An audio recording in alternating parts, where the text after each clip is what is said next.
हर हर महादेव दोस्तों, आप सुन रहे थे मेरे साथ मनमर्जियां। मनमर्जियां भाग 18।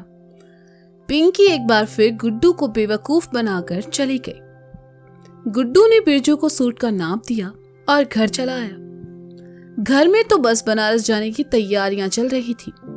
मिश्राइन ने गुड्डू को देखा तो उसके पास आकर कहा, गुड्डू चल नाश्ता कर ले और उसके बाद मुझे शोरूम तक छोड़ दे। आपको शोरूम काहे जाना है? गुड्डू ने पूछा। अरे बनारस जाना है लड़की देखने, तो क्या पुराने कपड़ों में चले जाएं? चल जल्दी से नाश्ता कर और चल मेरे साथ, मिश्राइन ने कहा और दूसरे कामों में लग गई। गुड्डू मन ही मन ये देखकर दुखी हो रहा था कि तभी वेदी आई और 2 ड्रेस गुड्डू के सामने करके पूछा, गुड्डू भैया जे वाला ज्यादा बढ़िया है या जे वाला? काहे पूछ रही हो? कोई भी पहनो, तुम पर तो सब अच्छा लगेगा। गुड्डू ने सोच में डूबे हुए कहा, अरे होने वाली भाभी से मिलने जाना है, थोड़ा तो कानपुर का रंग दिखना चाहिए ना उनको। वेदी ने कहा तो गुड्डू वहां से चला गया। कमरे में ना आकर गुड्डू सबसे ऊपर वाली छत पर चला आया और हवा में हाथ उठाकर जोर से चिल्लाया। लेकिन ये चिल्लाना मन में था, बाहर इसकी आवाज किसी को सुनाई नहीं दी। गुड्डू पिंकी के जाल में पूरी तरह फंस चुका था। वह अपनी जिन भावनाओं को प्यार का नाम दे चुका था, असल में गुड्डू ने उन भावनाओं को ठीक से जिया भी नहीं था और मिश्रा जी ने किसी और के साथ उसकी शादी तय कर दी। गुड्डू मन ही मन बहुत दुखी था, पर यहाँ ना मिश्रा जी उसकी सुन रहे थे ना ही पिंकी। दोनों मिलकर गुड्डू को इधर उधर खींच रहे थे। घर में मन नहीं लगा तो गुड्डू दोपहर बाद मोती झील चला आया। वहां अकेले पानी के पास बैठकर शून्य में ताकता रहा। गुड्डू के घर में ऐसा कोई नहीं था जिसे वह अपने जज्बात समझा सके, ना ही कोई ऐसा दोस्त था जो उसे सही सलाह दे सके। हालांकि गोलू ने कोशिश की, लेकिन उसके हिसाब से गुड्डू पिंकी के प्यार में पागल है, इसलिए उसने गुड्डू से इस बारे में बात करना ही बंद कर दिया। अकेले बैठे बैठे गुड्डू बोर होने लगा तो उसने गोलू को फोन लगाया और कहा, अबे गोलू कहाँ हो यार? बाजार में है भैया, बताओ क्या हुआ?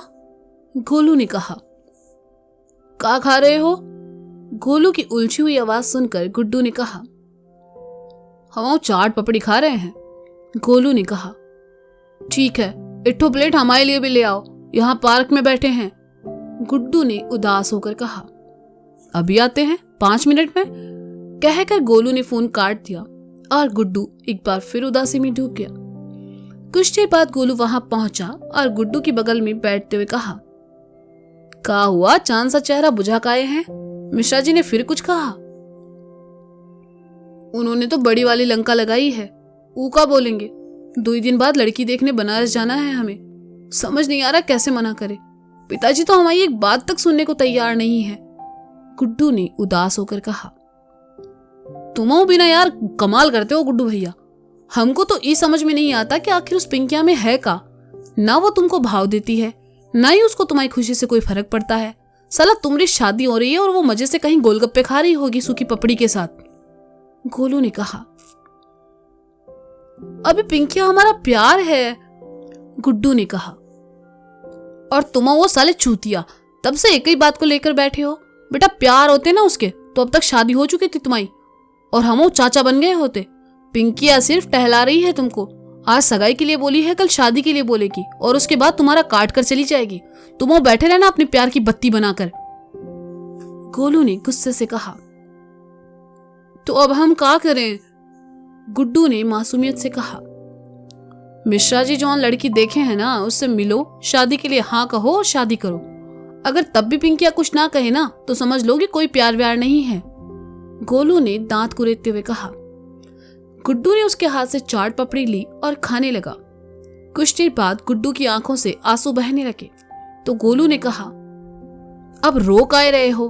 जब हम कहे थे पिंकिया पर भरोसा ना करो तब तो सुने नहीं हमारी। अबे रो नहीं रहे बे, मिर्ची ज्यादा है इसमें, पकड़ो तुम ही खाओ। गुड्डू ने प्लेट गोलू की ओर बढ़ा दी।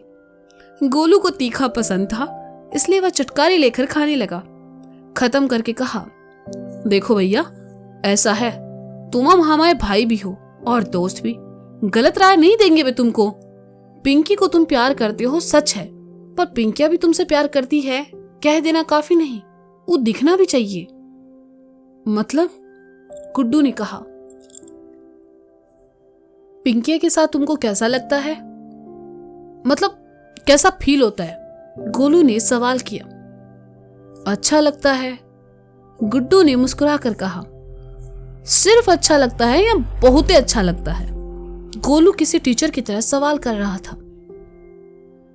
बहुत अच्छा तो नहीं कहेंगे, क्योंकि जब भी मिले हैं उससे टेंशन में ही मिले हैं, गुड्डू ने कहा। वही तो हम कहना चाहते हैं। पिंकी तुमको अच्छी लगती है, उसको प्यार नहीं कह सकते, गोलू ने दार्शनिक अंदाज में कहा। अभी प्यार तो है ही गोलू, गुड्डू ने कहा। भैया जिस दिन तुमको प्यार हुआ ना, कुछ समझ नहीं आएगा। अपनी वैल्यू समझो यार भैया, पिंकिया के चक्कर में गधे बन चुके हो, गोलू ने कहा। साले तुमको हम यार टेंशन दूर करने के लिए बुलाए और तुम वो डिप्रेशन में डाले जा रहे हो, गुड्डू ने गुस्से से कहा। तो गोलू ने उसका हाथ पकड़कर कहा, अच्छा ठीक है, एक गहरी सांस लो। कहाँ? गुड्डू ने झुंझलाकर पूछा। अरे लो तो सही, गोलू ने कहा। तो गुड्डू ने 2 बार लंबी सांस ली। उसे थोड़ा अच्छा लग रहा था। गोलू ने देखा तो पूछा, अब ठीक है? पर मिश्रा जी ठीक नहीं है गोलू। गुड्डू ने फिर वही राम कहानी शुरू कर दी। तो गोलू ने कहा, देखो भैया, सिर्फ लड़की देखने जाना है, शादी नहीं हो रही है तुम्हारी। इलिए खुशी खुशी बनारस जाओ, लड़की से मिलो, बाकी बाद में देखते हैं क्या कर सकते हैं। तुम हमारे साथ चलो, गुड्डू ने कहा। अरे हम क्या करेंगे? गोलू ने कहा। अबे चलो यार, कंपनी मिल जाएगी हमको। वैसे भी पिताजी के होते कहाँ कुछ बोल पाएंगे यार, तुम रहोगी तो हिम्मत रहेगी, गुड्डू ने कहा। अच्छा ठीक है चलेंगे, अब पहले अपना ये मूड ठीक करो, गोलू ने कहा। तो गुड्डू ने उसको गले लगाकर कहा, चलो कुल्फी खिलाते हैं तुमको। गुड्डू और गोलू दोनों बाइक पर सवार होकर बाजार की ओर निकल गए। बाजार में आकर गुड्डू ने 2 कुल्फी खरीदी, एक गोलू को दी, दूसरी खुद खाने लगा। कुल्फी खाने के बाद दोनों घर चले आए, गोलू अपने घर और गुड्डू अपने घर।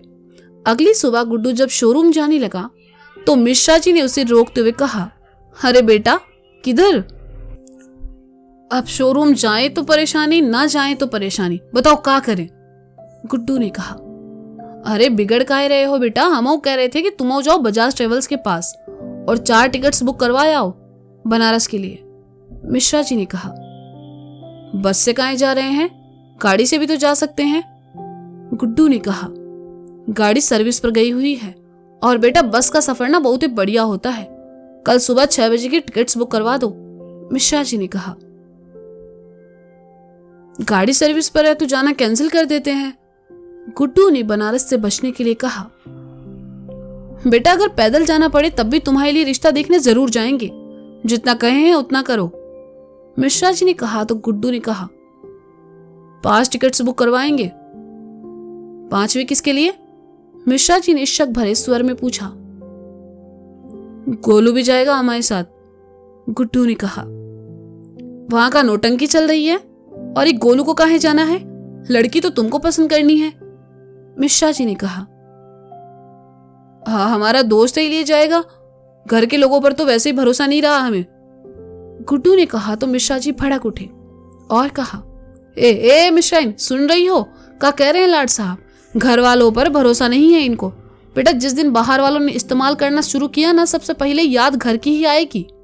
दुनिया को अपने जैसा भोंदू ना समझो, क्या समझे?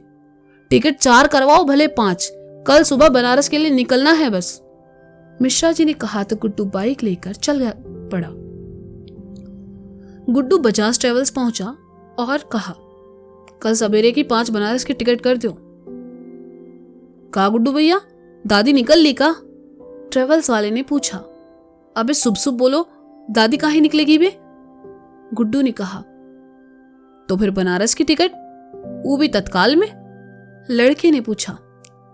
मिश्रा जी के लेक्चर सुनकर गुड्डू का दिमाग पहले से खराब था, इसलिए उसने कहा है कानपुर में पानी नहीं आ रहा है तो नहाने जा रहे हैं घर वालों के साथ।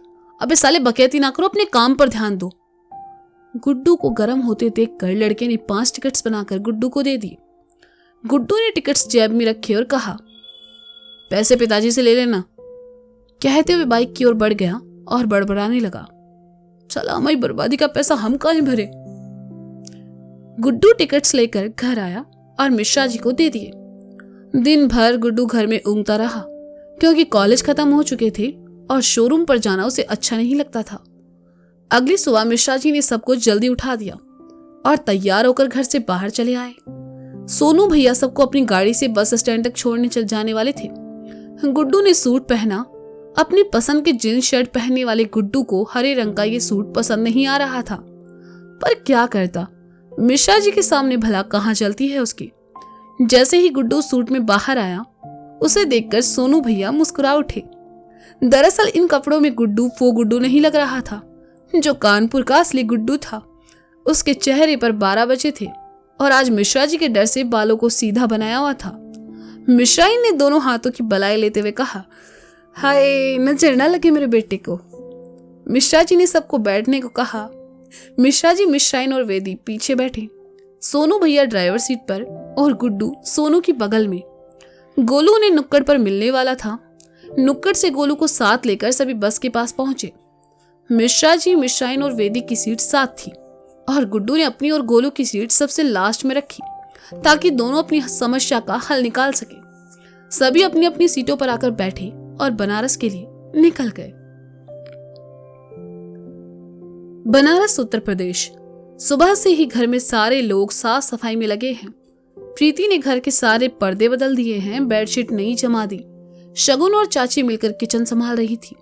चाची का लड़का अमन गुप्ता जी के कहे कहे इधर से उधर काम कर रहा था। गुप्ता जी और उनके भाई विनोद लड़के वालों के आने का इंतजार कर रहे थे। दोपहर में मिश्रा जी और उनका परिवार बनारस पहुंचा। गुप्ता जी ने उनके लिए गाड़ी भिजवा दी। सभी गुप्ता जी के घर पहुंचे।